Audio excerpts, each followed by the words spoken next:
नमस्ते दोस्तों।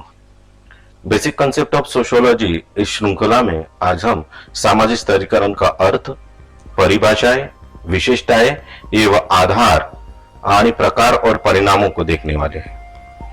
बीएसडब्ल्यू और बीए सोशियोलॉजी के बच्चों के लिए महाराष्ट्र के अंतर्गत होने के कारण उनके लिए सामाजिक स्तरीकरण के प्रकार और परिणाम मराठी में समझाया गया है। सामाजिक स्तरीकरण का अर्थ, समाज में सभी व्यक्ति एक से नहीं होते, उनमें अनेक जैविक और सामाजिक भेद होते हैं। ये भेद कामवेश सभी समाजों में देखने को मिलते हैं। आदिम समाज सरल होते हैं, उनमें सामाजिक और सांस्कृतिक भेद कम होते हैं। ऐसे समाजों में व्यक्ति की सामाजिक स्थिति और उनमें कार्यों का निर्धारण प्रधानतया जैविक तत्व जैसे आयु, लिंग, शारीरिक एवं मानसिक क्षमताओं के द्वारा होता है। इसके विपरीत आधुनिक समाज जटिल होते हैं, उसमें श्रम विभाजन विशेषीकरण पर आधारित होते हैं। व्यक्ति की समाज में स्थिति जैविक तत्वों पर कम और सामाजिक भेदों पर अधिक निर्भर करती है। तकनीकी ज्ञान, शिक्षा, व्यवसाय एवं आर्थिक स्थिति आधुनिक समाजों में सामाजिक भेद के मुख्य आधार है। समाज में विभेदीकरण की प्रक्रिया निरंतर क्रियाशील होती है। समाज में क्रमिक एवं सतत भिन्नता का मुखर होना ही विकास है।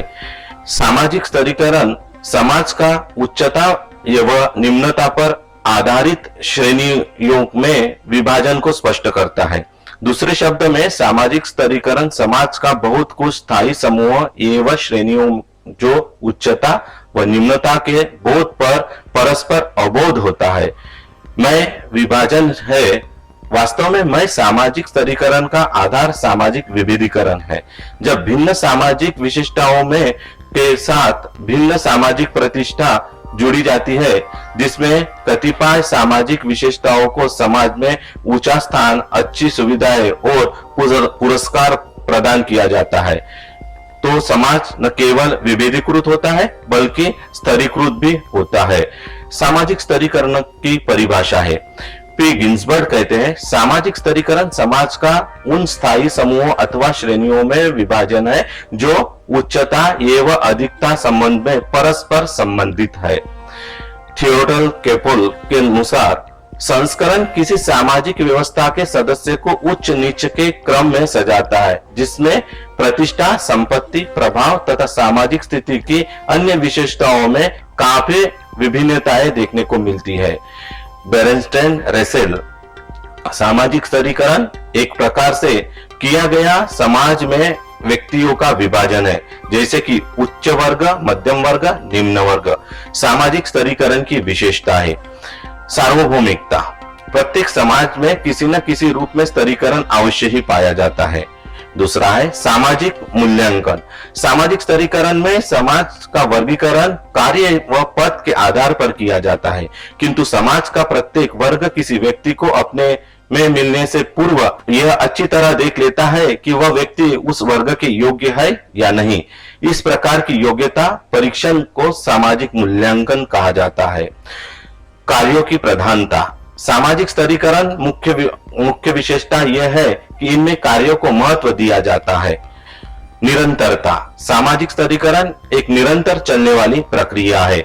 स्थायित्व, समाज का विभाजन स्तरीकरण के आधार पर ही होता है, जिसमें स्थायित्व पाया जाता है। उच्चता एवं निम्नता, सामाजिक स्तरीकरण में जो भी विभाजन समाज का होता है उनमें उच्चता एवं निम्नता के आधार पर माना जाता है। सामाजिक स्तरीकरण के आधार, समाज में समूह एवं उनमें भिन्न स्तरों के अध्ययन में समाजशास्त्री विभिन्न संरचनात्मक इकाइयों का प्रयोग करते हैं। इन संरचनात्मक इकाइयों में जाति, वर्ग, अभिजात समूह तथा व्यावसायिक एवं पेशेवर श्रेणियों प्रमुख है।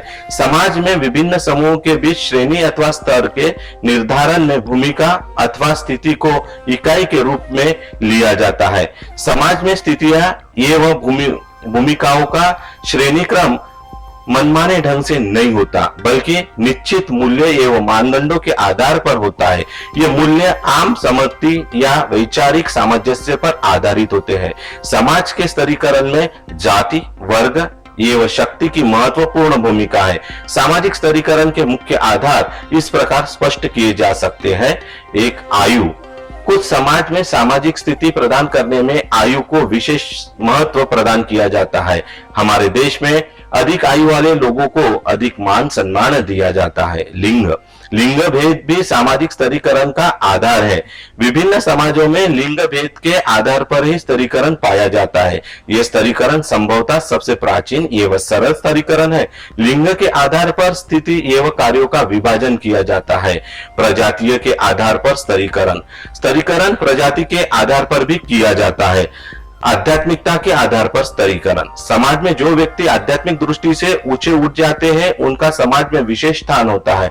ऐसे व्यक्तियों की आयु, जाति अथवा आर्थिक स्थिति पर विचार नहीं किया जाता है। संपत्ति के आधार पर स्तरीकरण, संपत्ति के आधार पर भी स्तरीकरण किया जाता है। जिस व्यक्ति के पास अधिक धन संपत्ति होती है उसे समाज में अधिक प्रतिष्ठा प्राप्त होती है। जन्म के आधार पर स्तरीकरण, जन्म के आधार पर भी उच्चता निम्नता को स्थान प्रदान किया जाता है। जाति प्रथा इसका ही उदाहरण है।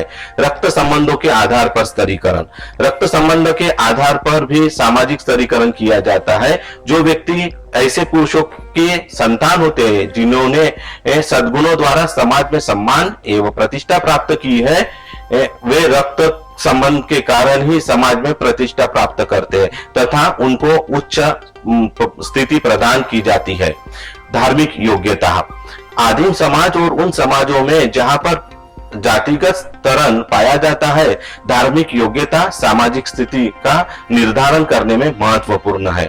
शारीरिक एवं बौद्धिक योग्यता, समाज में व्यक्ति की स्थिति उसकी शारीरिक एवं बौद्धिक योग्यता पर भी निर्भर करती है। सामाजिक स्तरीकरणाचे प्रकार, सामाजिक स्तरीकरण सर्वत्र असले तरी त्याचे स्वरूप मात्र प्रत्येक समाजात सारखे असत नाही।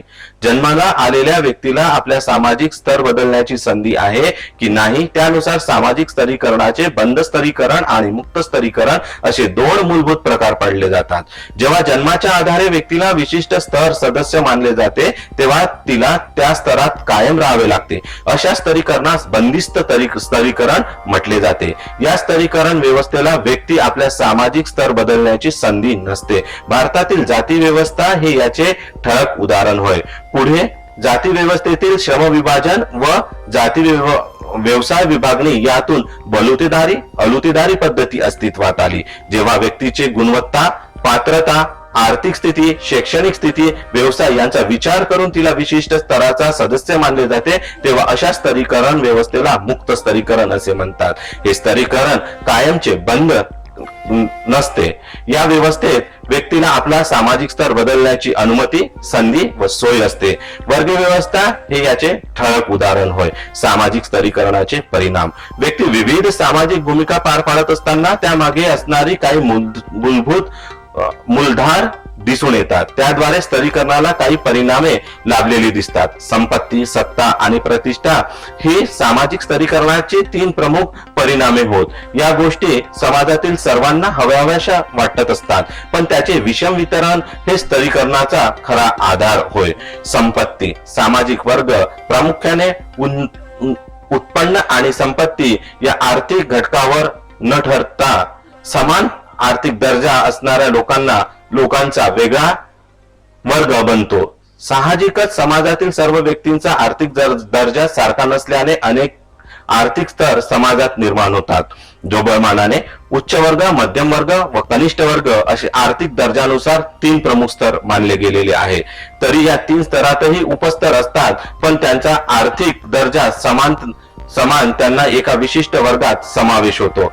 आर्थिक घटक हा वर्गाचा एक महत्वाचा निकष असला तरी तोच एकमेव निकष नाही। इतर निकषाच्या आधारावरही समाजात स्तरीकरण झालेले दिसते। उदाहरणार्थ भारतात जातीच्या आधारे झालेले स्तरीकरण आर्थिक स्तरीकरणापेक्षा प्रभावी असल्याचे दिसते। सत्ता म्हणजे इतरांचे वर्तन नियंत्रण करण्याची क्षमता होय।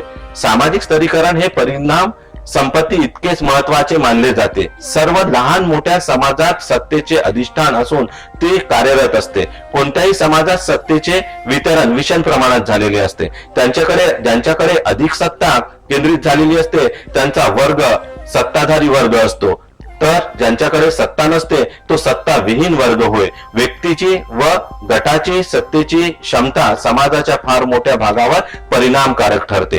प्रतिष्ठा एखाद्या व्यक्ती किंवा समूहाला समाजातील इतर सदस्यांकडून तसेच शासन व संस्था यांच्याकडून जी समाजमान्य मान सन्मान व आदर प्राप्त होतो त्याला प्रतिष्ठा म्हणतात. अर्थात सर्वांना सारखीच प्रतिष्ठा कधीही लाभत नाही. प्रत्येक समाजात, त्या समाजातील समूहात, प्रत्येक संस्कृतीत प्रतिष्ठेचे निकष वेगवेगळे असल्याचे दिसून येईल.